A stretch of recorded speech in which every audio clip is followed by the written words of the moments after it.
আসসালামু আলাইকুম, সবাই কেমন আছেন? আশা করি ভালো আছেন। আমি অনেক ভালো আছি বিদায় আজকে ইচ্ছা করলো শাশুড়িকে ননুসকে একটু নাস্তা বানিয়ে খাওয়াই। তো চলুন বেশি কথা না বাড়িয়ে আমরা ডিরেক্টলি দেখাই। তো যাই হোক, এখন আগে থেকে তৈরি করা ব্যাটারে আমরা বেগুনিটা ভিজিয়ে নিয়ে আমরা তেলে দিয়ে দিব।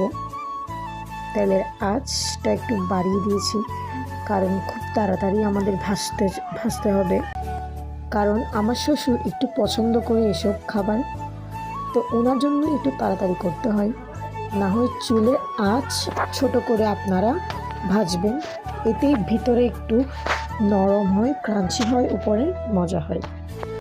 আমি একটু তাড়াতাড়ি করছিলাম, ওনার একটু তাড়াতাড়ি সব ফার্স্টে খাইতে হয়। তো যাই হোক, সব কিছু আপনারা একটু ইগনোর করবেন, কারণ আমি হচ্ছে যে সেকেন্ড টাইম বানাচ্ছি।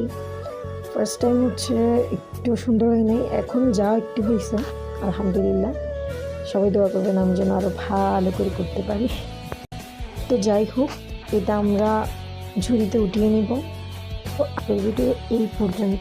ভালো লাগলে কমেন্ট, শেয়ার অ্যান্ড লাইক করে দেবেন। আল্লাহ হাফিজ, আসসালামু আলাইকুম।